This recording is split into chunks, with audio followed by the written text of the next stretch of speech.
2017, the new ocean kayak Tridents came out. I thought a great way to promote it would be to go on a long distance tour. The plan was to paddle and fish Florida for a few months, then paddle and fish my way home to Virginia.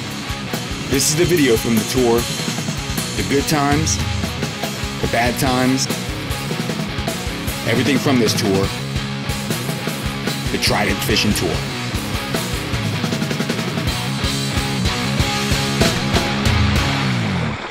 Woo!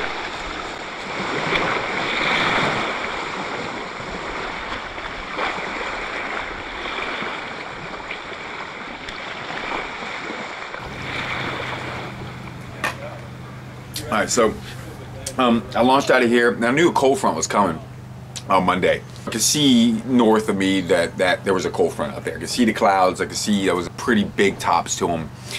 So I kind of got to just where I landed on the first island I got to. I had to take a late afternoon tide out. And when I got there, it was getting late. I set up, my usual spot right above the high tide line. Right above the high tide line is the flat spot. The tide comes over and it washes over and it leaves that flat spot. So that's where I always try to camp. Now I see the fronts coming. Right before I go to bed, I bring up the radar. The tail end of this front is way out in the Gulf, like way out in the Gulf. And of course, I've never been in a springtime cold front in southern Florida. So, and also I was thinking this was gonna be later. It looked like it was gonna be more towards morning. So I wouldn't have to, I could get some sleep in before that thing came in. I wouldn't have to deal with this so early. It looked like it almost might have been where it was gonna sweep north and not really hit down this far from the radar. I didn't get a motion on the radar either. That was a problem. I got a flash shot of a radar and that was it. And that's all I had to go on. So I went to bed. About 11 o'clock, that shit starting to hear thunder, the wind's starting to pick up, and I'm starting to see lightning flashes. So I'm like, shit, this shit's coming in now. The tide's really starting to push up a lot higher. It's supposed to be low tide, and it's like halfway up. Then the front hits. I pack all my stuff in just in case the tent gets demolished. Because remember, I got a new tent too. I got this Coleman tent, so I got a brand new tent out there.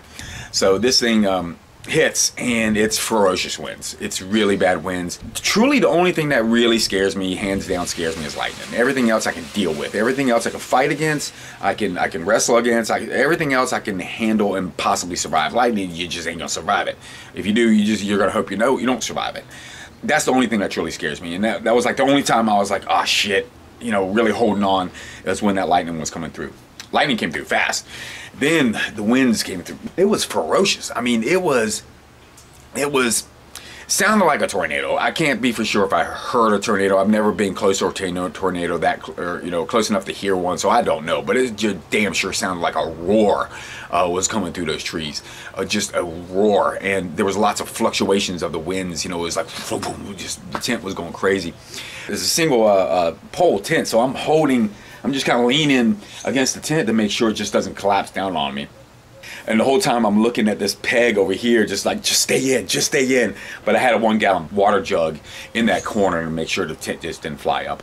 When the rain stopped, the water was even higher and really like breaking. So I got all my shit out of my tent that could get wet. Everything that could be soaked with water in the bags, in the boat. And then I dug a trench. And that trench is, it's just a last stand thing. So the cold front is coming through, blasting some hard wind, and the high tide is supposed to be at 4 o'clock tonight, but it's 1 o'clock in the morning, and the water level is already at the high tide level. I put my tent on the best flat spot of the beach, but it's pretty low, and I'm pretty sure I'm gonna get washed over. I've made the trench, but I don't think it's gonna be enough. It's 1 o'clock in the morning, high tide's at 4, and the water's already at high tide level.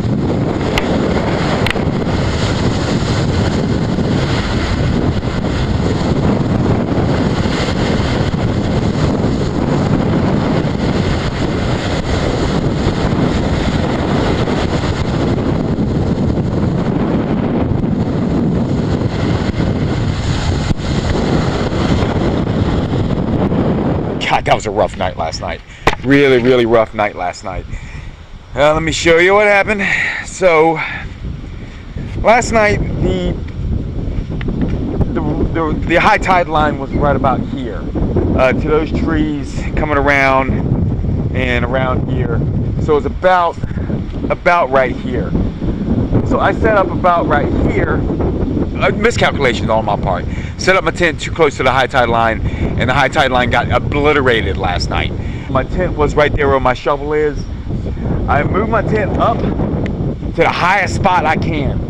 There's the highest spot of this island, I guess, is right there for pretty much, and that has even been washed over before. So I dragged my tent up there, and it's already inundated with water, sand, so I had to put it up there, break it down, reset it again. I didn't put the rain fly on after that because the hope was the cold front had come through with all the rain, and there wasn't going to be no more rain, just going to be wind, and it was. I lucked out with that. I couldn't get any signal to get radar, so I couldn't tell, but I could start to see clouds are breaking up, and usually typically after the cold front, it's going to be that first line of rain, not too much after that, so I was hoping on that, and it worked out. Really hoped that water wasn't going to come up past here. I mean, it came close. It was right at 3 o'clock. It stopped right here, 4 o'clock, and that's where it stopped. And I was so lucky because I stayed up till about 4 o'clock in the morning waiting for to see if it was going to come up anymore, and there was nowhere else to go up here. Finally, that was high tide. It stopped rising. It stopped being so aggressive up here. It started slowing down. Now the issue is it's just staying warm. It's going to get down to the 40s tomorrow night, Thursday morning. Where I'm at here, I don't get a lot of sun because I'm facing west. I need to find an east-facing beach high enough so I can get some sun in the morning and at least cook me up, because I'm going to be freezing tomorrow morning and Thursday morning. This week is planned, has gone from fishing to just trying to stay warm and trying not to freeze to death. It's not going to freeze to death. I'm not in any deathly trouble, but I'm going to get fucking cold. It's going to be into the 40s. That's my deal.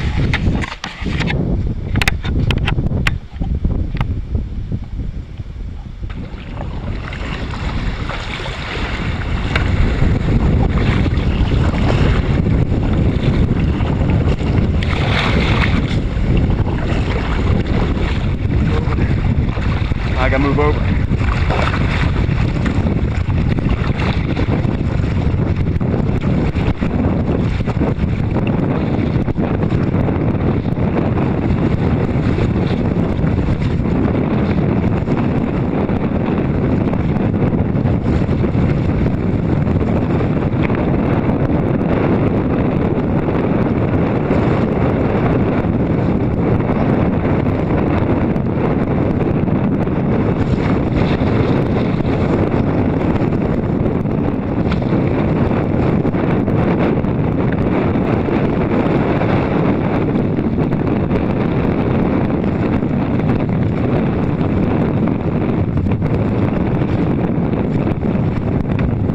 Tight group of waves.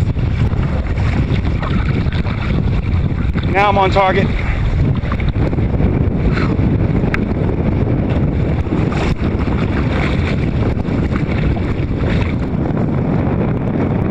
That's my, look at that. No leaves blowing on this back side. Fuck yeah. Chill, the wind back here.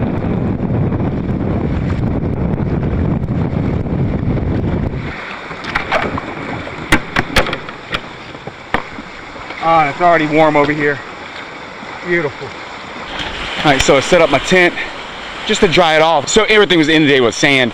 I did rinse off the tarp before I launched, but the tent and the rain fly was just nasty. So I dipped it and I put it up and drying it. I still got time. It's I think that's as high as the tide's gonna get here. I think right at high tide now. So I'm gonna let it dry out and I should have a clean tent.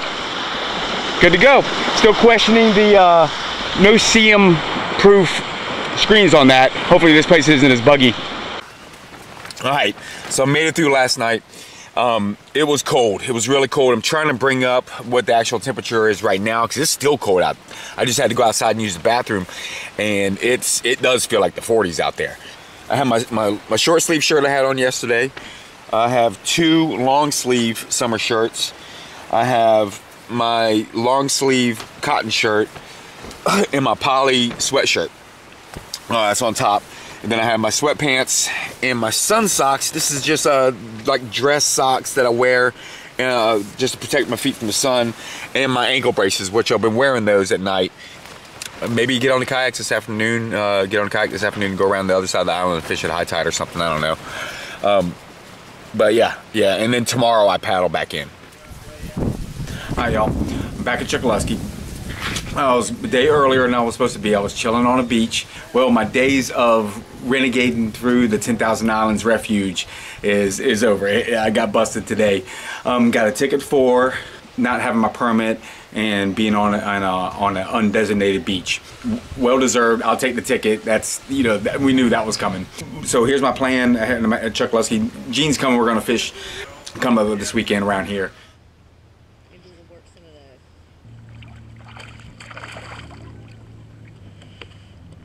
Little snook. I think I have a good fish on the end of the line. You think? Maybe. I don't think it's a ray either because they gave head shakes. Glad you didn't go around that corner. It's kind of open now.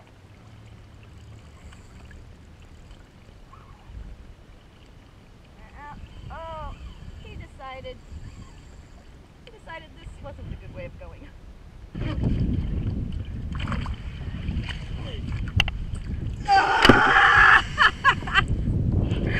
Woo! She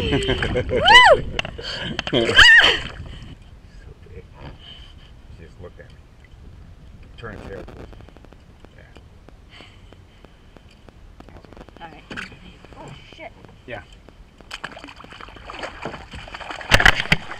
Look at her go. Look at her go. Yeah, I got her. Yep, she's kicking. Kicking with the current. She just jetted out. Yeah.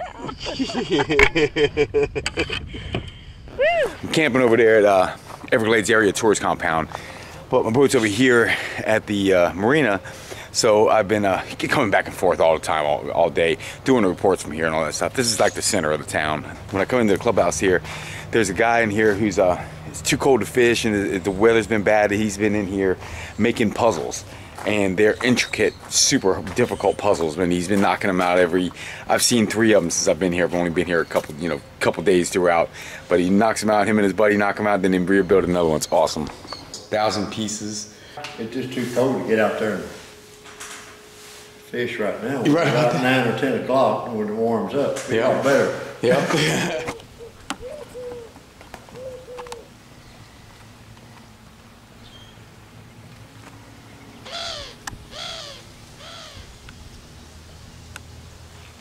Does nobody think the screaming doves are weird? That's one thing I always think that's weird here in Chokoloskee is the screaming doves as they fly.